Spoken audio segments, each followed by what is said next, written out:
everyone.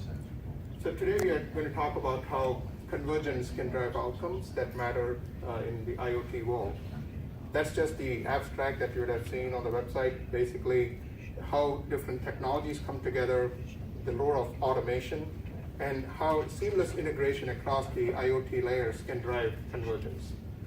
So the trifecta of IoT convergence really is starting with technology enabled by automation, evolving into the ecosystem of connected IoT devices. So let's take a look at each one after the other. So convergence of technology. What we are talking about in the world of manufacturing, IT has had an impact across the business with accelerated development cycles, efficiencies, and actually provided a more cohesive view of what is really a complex world out there. And it also enables manufacturing to collect intelligence from standalone devices and do something about the data collected. That's how the world of manufacturing is going through an exciting change thanks to IoT and IT. Now in technology, what's happening and in parallel is there are emerging paradigms. I mean, cloud computing has been around for a while, big data, IoT, which is what we are talking about here. So we are evolving to a world where computers are beginning to act like humans. And that is actually leading to AI and ML technologies to not only predict, but also be prescriptive. So in this specialized market with significant competitive pressures, manufacturing has a challenge to use technology for tangible business outcomes. And to the point made by the earlier speaker, success is not necessarily guaranteed. So you have to have a way to measure success and then react if the things are not going the right way. So there is the exciting world of technology and manufacturing coming together. So the business drivers are really getting economic gains. So why go IoT? There was a question that I posed to another speaker yesterday about how do you make a case to the CXOs for going into the world of IoT? So the business drivers, what are the economic gains? Are there, IT is being now looked at to generate revenue. What are the new revenue streams? How can we be compliant? How can we be more productive and efficient? So these are key business drivers that matter. And data is growing to be more and more of a challenge. You have to be able to scale out, scale to the edge, and then so that you can actually achieve scalability, reliability, and security with data, no matter where it resides. So the data-driven IoT is really bringing the worlds of the devices and the business models together, having an enterprise-wide impact. Devices are just the eyes and the ears. So unless you do something with the data collected and then generate insight that you act upon in a timely fashion, devices are just going to be just that. In order to have enable the data that is generated from the devices to be the brain, you have to do something with the data. And that's where the ecosystem of IoT comes in. Hello, automation.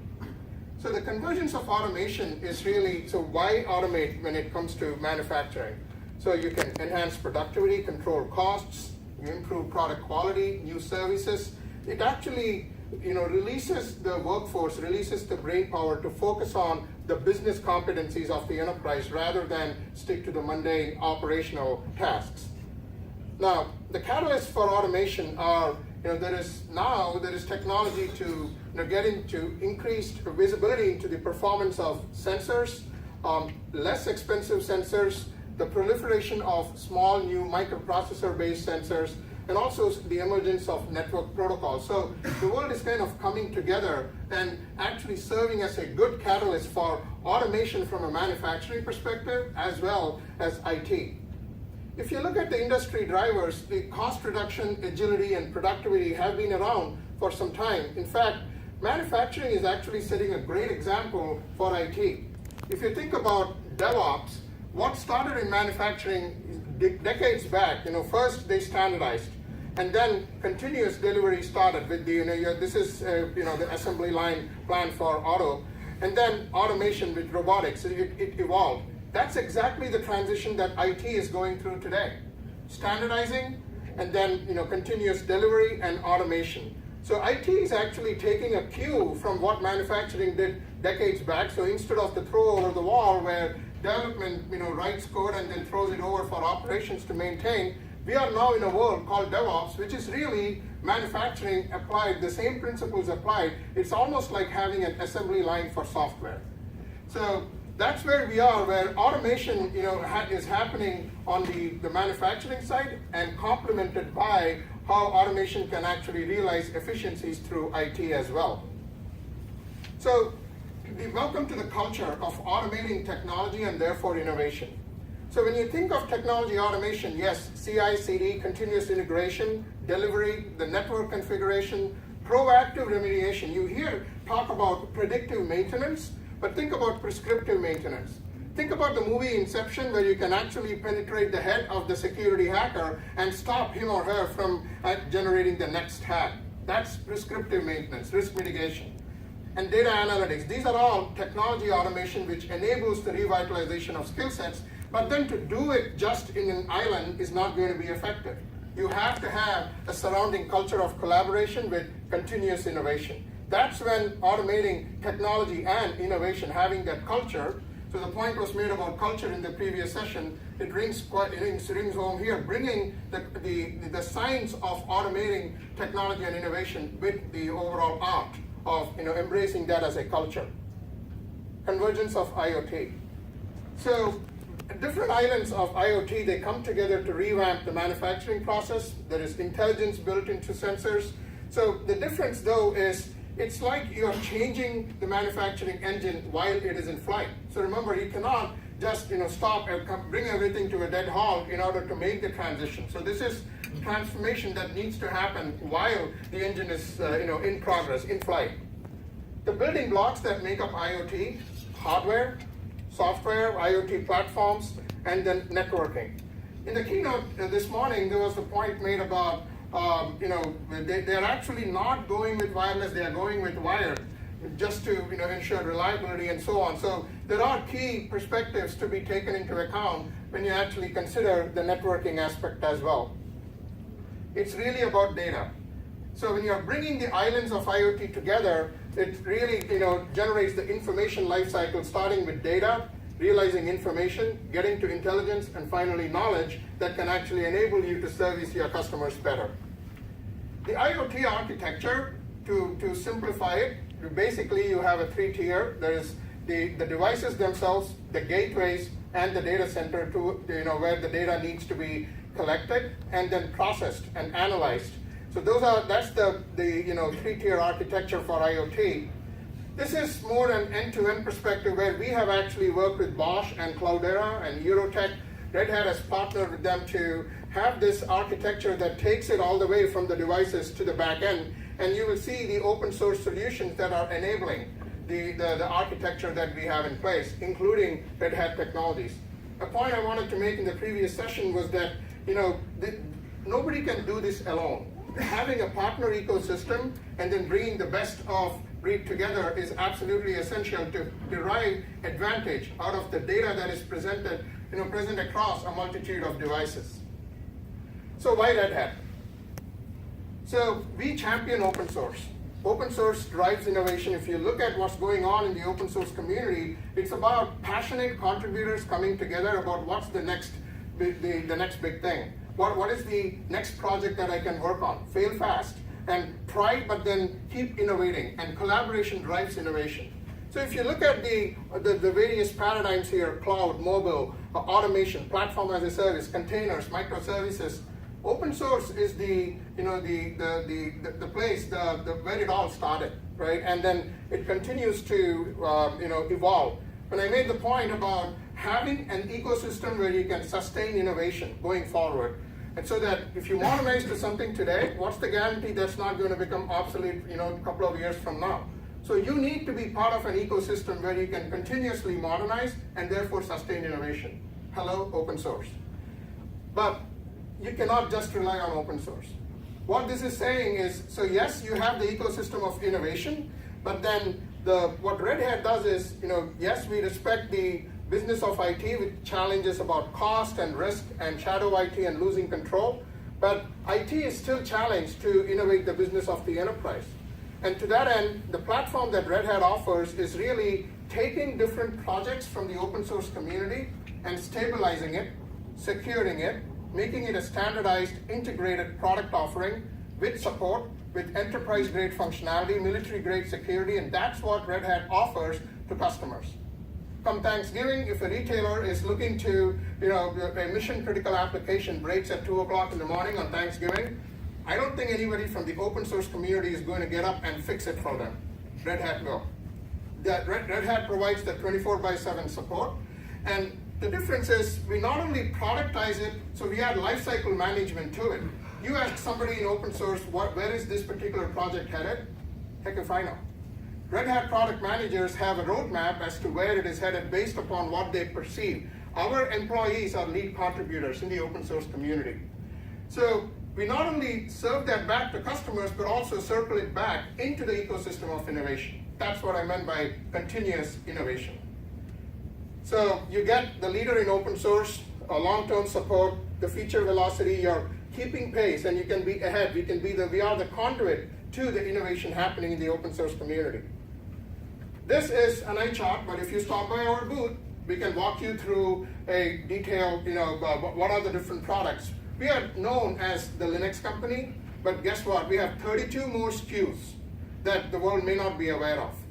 I throw you a challenge. If any one of you can even name like 5 products, you will get 2 Red Hats at our booth.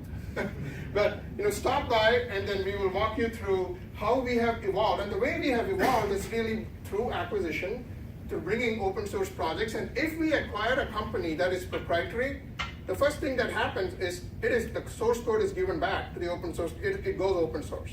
There is no negotiation there. So at a very high level, we have the infrastructure software, we have the container platform. So when you think containers, microservices, think Red Hat, containers are Linux. We have the middleware, the connectivity. So you have data on the IoT devices. You want to collect that and connect to it, and then bring that data into the data service for processing. So we have middleware technologies. We have automation and cloud and management solutions where it doesn't matter where your solutions are. It could be bare metal, it could be virtualized, it could be public cloud, Google, Amazon, Azure, or private cloud. It doesn't matter. You can innovate wherever you want. Our technologies are agnostic to the platform, both from an automation and a management standpoint. So case studies. GenFair is really, it's a multi-tenant fare management platform. So when you're actually, riding a bus, this is the company that actually collects the fares. And, real-time monitoring, data collections. The benefits really is, from a customer perspective, managing the revenue, facilitating customer service. The Red Hat portfolio, so the connecting technologies like Fuse, the enterprise application platform, and of course, the Red Hat Linux, which is secure by design. It is, security is built in. It is security enhanced Linux, comes with the Red Hat Linux flavor. Herzog, so this is more from a positive train control system. So again, the secure IoT cloud infrastructure, reduce the deployment time, the administration overhead, and also compliance with safety regulations. That matters in today's industrial world. So that's where we have satellite and cloud forms, the Red Hat products that are actually enabling Herzog to have a competitive advantage, new revenue sources. At this time, I may need some technical help, but I have to see if I can run the video. Okay.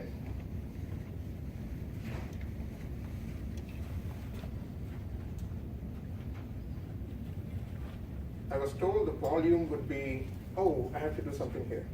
With its stakeholders to develop and design a predictive model and IoT solution to maximize efficiency and minimize cost. Our demo begins in the morning of a typical day. Bob, the executive, just received a new order from one of its strategic partners. Bob reviews the numbers over the last 6 months, noting that revenue is looking good and steady, production capacity is a healthy 95%, and their cost per unit has remained consistently lower. Planned maintenance costs have risen as expected, but offset by a much greater reduction in unplanned maintenance and line shutdown frequency. His facilities, while continuing to age, show no signs of weakness and orders are progressing. Bob sends an email to Alexandra, the operations manager, to start the new order. A few minutes later, Alexandra reviews the production calendar for her facilities. She looks over the in-progress operations from the job started last night. Everything looks green on line 1, and the real-time telemetry confirms this. Looks like Atlanta will have room for the new order later today, so she schedules a new run to start as soon as last night's batch completes. Fast forward a few hours and the new order is progressing. Alexandra happens to be looking at her console when she notices something happening on the line. The predictive model has evaluated the incoming telemetry stream and noticed an anomaly. The power supply on one of the machines on the line has gone bad. Rather than wait for the component to completely fail as was done in the past, the system determines the optimal time to schedule maintenance for the failing machine based on production schedule, availability of parts and technicians, and severity of the problem. A maintenance window is scheduled later today, parts are ordered, and personnel are notified. When the parts come in, Tim, the line technician, arrives at the facility and he opens up his maintenance tablet. His task list indicates which machine needs service, and he can review the telemetry to confirm the diagnosis, open up the installation and repair manuals on his tablet, and get to work. A few hours later, Tim has completed the job. He cleans up the area and places the machine back in service and confirms the repair looking at the unit's telemetry as it comes back online. The next morning, Bob and Alexandra attend their daily stand-up meeting with the department heads.